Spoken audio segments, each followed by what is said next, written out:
jiwa raga dalam alam ilahi diterankan di. Assalamualaikum warahmatullahi wabarakatuh. Selamat siang dan salam sejahtera. Bismillah, alhamdulillah, wala hawla wala quwwata illa billah. Asyhadu an la ilaha illallah wa la syarika lah. Asyhadu anna Muhammadan abduhu wa rasuluhu la nabiyya ba'dahu. Ba'du. Rekan mahasiswa-mahasiswa yang berbahagia, semoga dalam kesempatan ini selalu dalam Allah SWT. Di dalam kesempatan ini pada mata kuliah dan kontrol sesi 9 ini kita akan membahas tentang estimasi biaya konstruksi. Mana outline pembahasan kita dalam kesempatan ini adalah tentang definisi estimasi biaya konstruksi, kemudian tentang fungsi dan tanggung jawab estimasi biaya, tentang fase proyek dan metode estimasi biaya konstruksi, kemudian tentang tahapan estimasi biaya, serta tentang perencanaan anggaran. Nah, dalam kesempatan ini kita sebelum kita membahas ke estimasi biaya konstruksi itu sendiri, tentu kita perlu memahami tentang hal-hal ini. Diantaranya adalah 5 dari outline yang kita akan bahas dalam kesempatan. Pertama, kita pahami terlebih dahulu tentang definisi estimasi biaya konstruksi.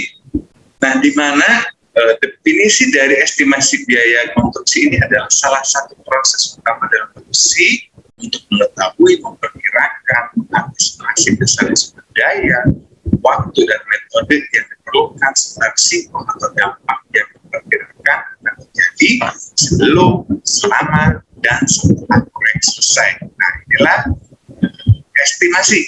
Ya. Jadi, estimasi itu merupakan seni dalam memperkirakan biaya. Jadi, estimasi itu adalah suatu upaya untuk memperkirakan suatu nilai melalui analisis perhitungan dan berlandaskan pengalaman. Ini menurut para ahli, dalam hal ini menurut Istimawan Wibowo. Nah, kemudian mengapa kita perlu estimasi dalam hal ini tentang konstruksi ya? Sebetulnya tentang estimasi ini tidak terpaku hanya pada proyek konstruksi, terhadap proyek-proyek lainnya, misal proyeknya riset atau bisnis plan, tentu kita perlu estimasi. Dan mengapa kita perlu estimasi? Itu diantaranya adalah untuk memperkirakan investasi layak atau tidak, kemudian untuk menentukan urutan prioritas proyek, untuk menyusun rencana biaya, untuk mengajukan penawaran, menyusun rencana anggaran pekerjaan, memperkirakan arus kas atau cash flow, kemudian untuk memperkirakan waktu kemudian proyek, untuk memperkirakan kebutuhan tenaga kerja, untuk memperkirakan kebutuhan material, untuk memperkirakan profit, untuk merancang metode kerja, serta untuk menentukan dilanjutkan atau tidaknya upaya mengkaji kelayakan proyek lebih jauh. Nah, ini adalah perlunya kita melakukan estimasi. Ya, suatu gambaran mengapa kita perlu melakukan estimasi. Ya, di antara contoh, ketika kita sedang merencanakan proyek atau bisnis plan, atau misalkan kita sedang merencanakan proyeknya adalah riset, misalkan sebagai mahasiswa akan merencanakan riset untuk program SCP, Student Population Program, misalkan ya, kemudian SCP-nya mengambil riset. Nah, di dalam riset tentu kita perlu memprediksikan, perlu mengestimasi. Jadi ketika kita melakukan sesuatu kegiatan, baik bisnis plan untuk rekonstruksi atau yang lainnya, atau termasuk tadi riset, kita harus mampu mengestimasikan dengan kegiatan riset yang akan kita lakukan, maka membutuhkan terdiri dari kegiatan apa saja dan membutuhkan biaya apa saja. Sehingga kita punya target yang jelas. Untuk menyelesaikan riset ini, maka kita membutuhkan biayanya terdiri dari apa saja dan berapa total biaya yang kita gunakan. Nah, ini sebagai gambaran ya. Karena apabila hal itu kita tidak ketahui, ya, maka kita tidak akan mampu menyelesaikan proyek itu. Misal, suatu contoh, dengan kegiatan riset dan proyek riset ini, ya, kita tidak punya uang, misalkan ya, Nah, kemudian proyek ini, riset ini harus terselesaikan. Apabila kita tidak mampu mengestimasi berapa biaya riset yang kita butuhkan, dengan kita tidak punya uang, kita perlu meminjam ke orang lain pun, kita tidak tahu berapa yang harus kita pinjam. Atau kita meminta ke orang tua misalkan pun, kita nggak jelas juga berapa yang harus saya minta. Nah, ini pasti menjadi sangat penting. Maka, di antaranya mengestimasi biaya konstruksi ini sangat penting untuk menentukan. Kepentingannya adalah yang telah kita sebutkan tadi. Nah, itu apabila kita tidak punya uang. Kalaupun kita punya uang akan melakukan sesuatu, tentu kita perlu memperhitungkan apakah uang yang kita punya ini cukup untuk menyelesaikan proyek yang sedang kita rencanakan. Nah, ini logikanya begitulah. Ini pasti semua paham ya. Oke, kita lanjut. Nah, ini fungsi estimasi biaya menurut PRAT 95 untuk melihat apakah estimasi biaya konstruksi dapat terpenuhi dengan biaya yang ada. Kemudian untuk mengatur aliran dana ketika konstruksi sedang berjalan. Kemudian untuk kompetisi pada saat proses penawaran, ya, atau kita menyebut tender, ya. Kemudian untuk menentukan biaya dan waktu. Nah, selanjutnya siapa yang bertanggung jawab terhadap estimasi? Nah, ini kita masuk ke outline pembahasan berikutnya ya, yaitu tentang tanggung jawab estimasi. Sebetulnya siapa yang bertanggung jawab pada estimasi? Misalkan tanggung jawab estimasi pada suatu proyek ya. Nah, di sini tanggung jawab estimasi itu bukan hanya dilakukan oleh estimator atau project manager ya, dalam organisasi proyek konstruksi misalkan. Tetapi estimator ini hanya sebagai bagian dari sasaran estimasi. Perlu melibatkan pakar yang telah berpengalaman dalam suatu gelar estimasi untuk menyerap informasi yang diperlukan agar proyek berlangsung efektif, efisien, ekonomis sesuai waktu yang telah ditentukan. Artinya estimator di sini adalah yang mengkoordinir pada saat kita melakukan estimasi. Sedangkan praktek estimasinya tentu kita perlu melibatkan pihak-pihak lain. Kita perlu melibatkan berbagai sumber daya. Bisa kita untuk memprediksikan biaya, untuk mengestimasi biaya itu bisa jadi kita tanya ke tukang, gitu ya, ke mandor dan lain sebagainya. Nah, ini adalah keahlian kita di dalam mencari informasi. Informasi yang kita butuhkan itu apa, kemudian sumber yang tepat untuk kita mendapatkan informasi tersebut itu dari mana. Nah, maka ini kita perlu logikakan terlebih dahulu tentang ini. Nah ya, secara garis besar memang tanggung jawab estimasi itu ada di estimator ya, dan manajer ini dalam organisasi proyek. Tetapi pelaksanaannya ini tidak cukup oleh manajer dan tidak cukup oleh estimator. Perlu melibatkan orang-orang yang berpengalaman. Yang berpengalaman itu siapa ya? Termasuk tukang juga pengalaman yang lebih spesifik di bidang detail-detail ya, dan lain sebagainya. Nah, kemudian ada fase proyek. Nah, fase proyek dan metode estimasi. Di sini kita gambarkan bahwa pada fase proyek, di konsep proyek ini artinya di sini adalah owner ya. Di dalam estimasi konsep proyek oleh owner, maka metode estimasi yang digunakan adalah feasibility estimate atau VE ya. Maka di sini metode estimasinya adalah feasibility estimate atau bahasanya VE. Kemudian pada fase proyek itu telah menunjuk perencana atau manajer konstruksi, maka metode estimasi yang digunakan adalah conceptual estimate atau CE ya. Di sini tentang fungsional unit price estimate, unit cost per square meter estimate, unit price per cubic meter estimate, dan lain sebagainya. Ini sudah mulai mendetail. Kemudian itu juga selain pada perencanaan proyek itu pada persiapan dokumen kontrak, sosialisasi ke kontraktor peminat. Ya. Nah, tetapi pada sosialisasi kontrak peminat ini ya selanjutnya maka metode estimasi itu adalah metode detail estimate, karena kontraktor itu pasti harus melakukan detail estimate. Detail estimate itu berarti dalam hal ini yang nanti pada sesi-sesi berikutnya kita akan bahas tentang analisa harga satuan pekerjaan. Itu adalah analisa detail. Analisa detail itu artinya berarti gambarnya sudah ada, harus gambar detail, kemudian data-data pendukungnya, nanti kita bahas tentang data pendukungnya apa saja. Nah, kemudian tentang penyerahan proyek pada kontraktor, maka di sini metode estimasi yang harus dilakukan oleh subkontraktor, yaitu dengan sistem estimate, dan order estimate, dan progress estimate, dan sampai kepada fase proyek penyelesaian proyek. Nah, ini tentang fase proyek dan metode estimasinya, ya. Nah, kemudian selanjutnya adalah tentang tingkat akurasi estimasi. Nah, di sini estimasi itu ada pada tahap konseptual, ya. Kemudian estimasi pada tahap perencanaan proyek, ada estimasi perencanaan detail maksudnya ya, yang kemudian ada pada tahap implementasi dan ada pada tahap proyek selesai. Nah, ini berdasarkan riset digambarkan bahwa tingkat akurasi estimasi ini pada tahap konseptual ini akan memiliki error antara 30 sampai dengan 50%. Mengapa pada tahap konseptual errornya tinggi? Karena pada tahap konseptual ini biasanya data pendukungnya terbatas, sehingga kemungkinan errornya akan tinggi.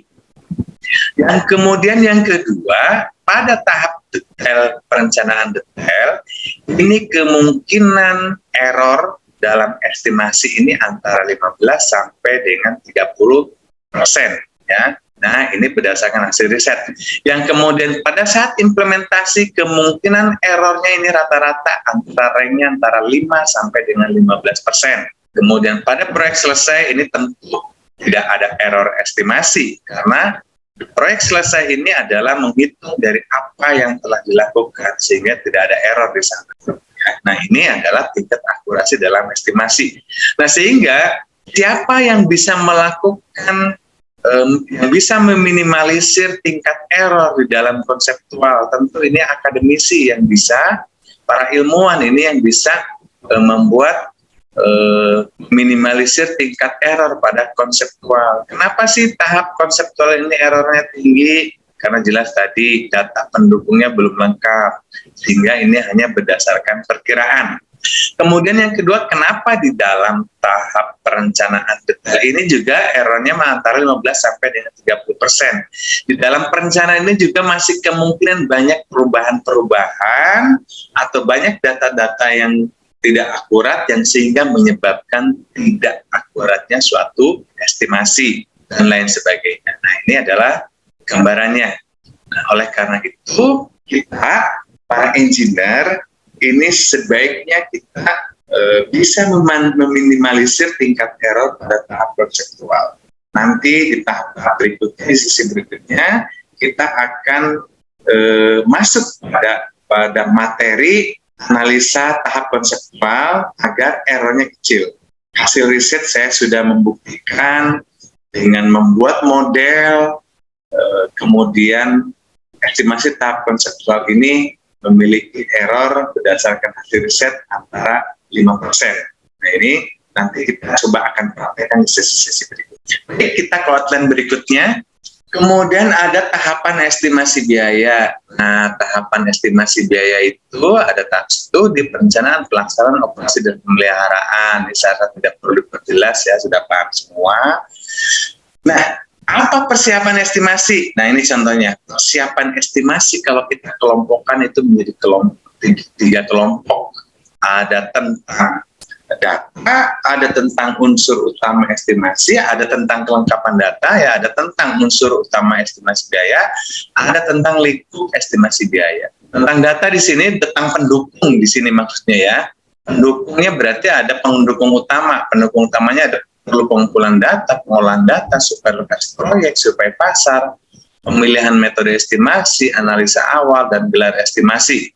Kemudian unsur utama estimasi biaya itu adalah biaya material, biaya tenaga kerja, biaya peralatan, biaya tak langsung, dan keuntungan. Ini unsur utama yang menjadi pertimbangan dalam kita melakukan estimasi.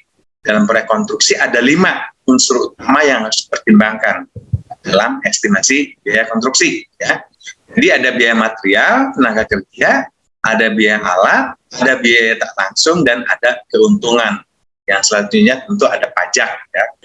Nah, kemudian lingkup estimasi biaya itu adalah ada cost estimating, ada cost budgeting, ada cost controlling ya. Estimasi biayanya berapa ya, kemudian budgetingnya berapa, kontrolnya berapa. Tentu di dalam proyek konstruksi, pelaksanaan proyek itu tidak boleh lebih dari budgeting ya.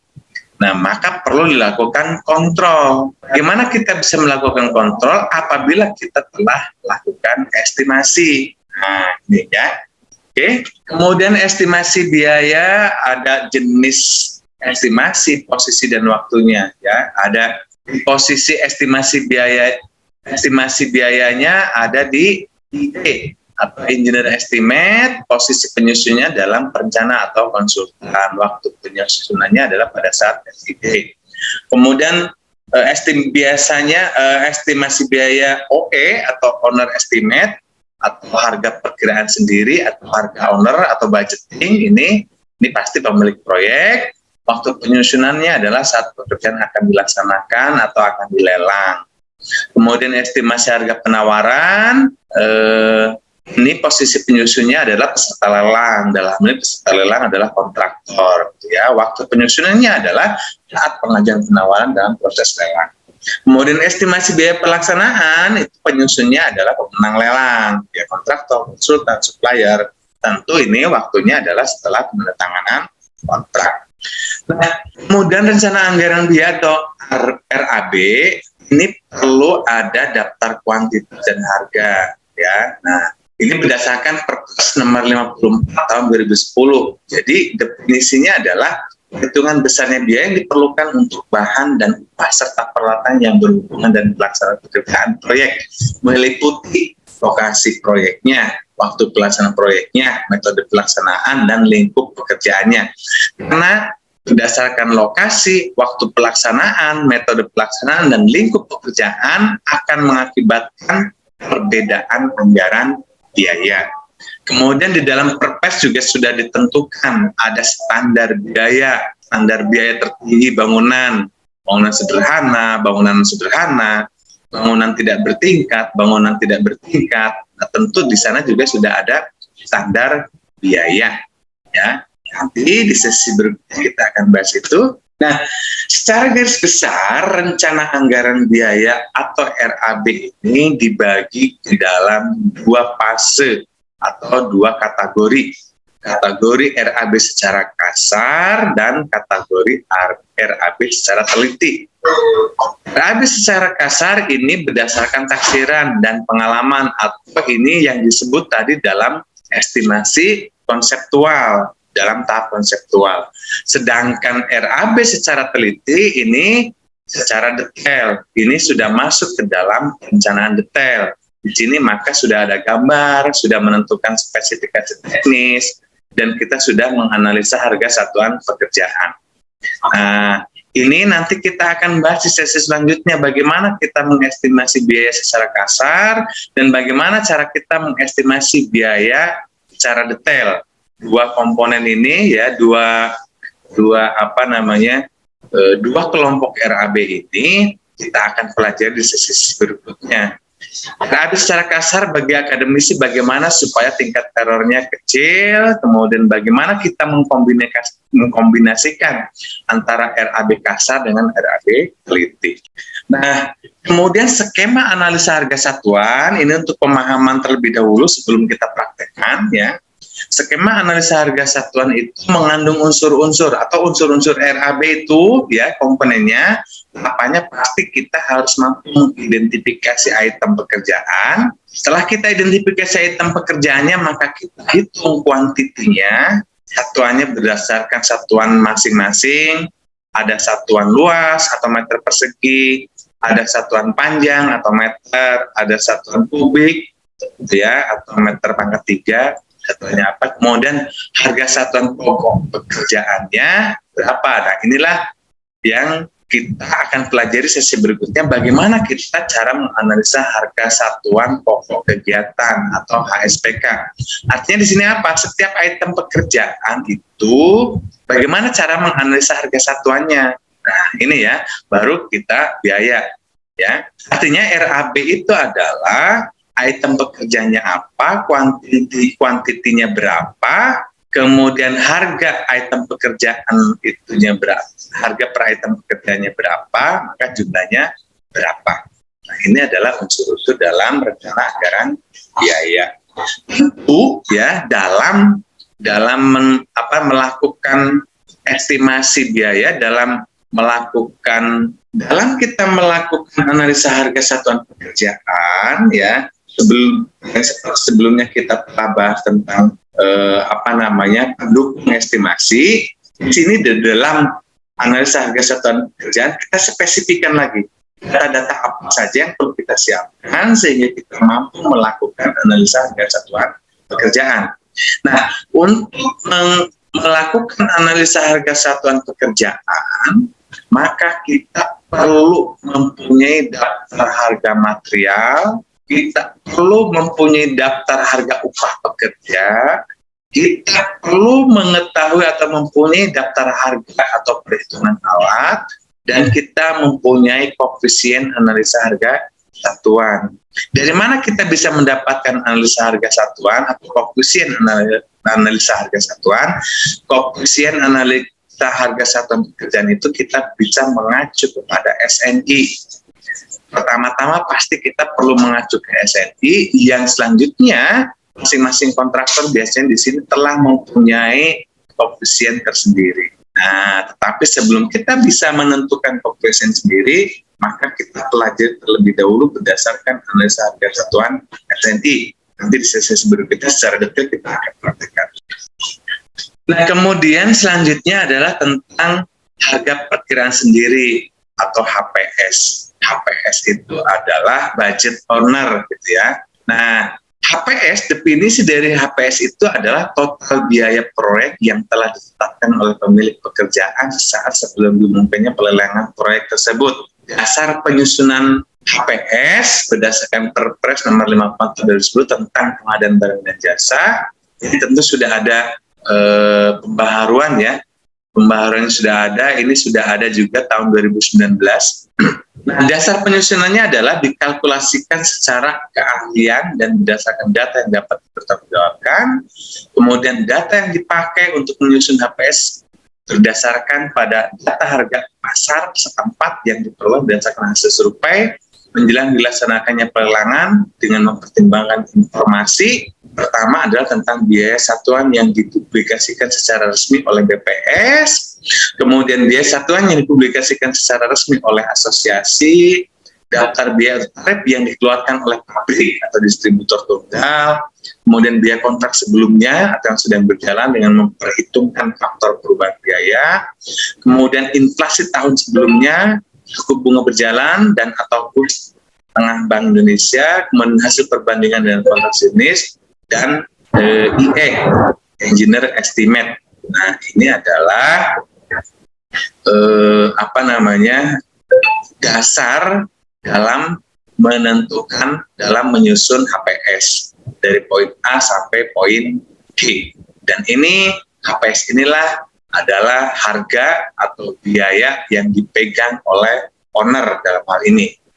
Nah, ini diantaranya ada syarat-syarat HPS, ada 7 syarat. Syarat HPS itu telah memperhitungkan PPN, telah memperhitungkan keuntungan dan biaya overhead, gitu ya. Kemudian yang ketiga, HPS tidak boleh memperhitungkan biaya tak terduga, nilai total HPS terbuka dan tidak rahasia, tetapi rincian HPS adalah rahasia. Kemudian riwayat HPS harus didokumentasikan secara baik.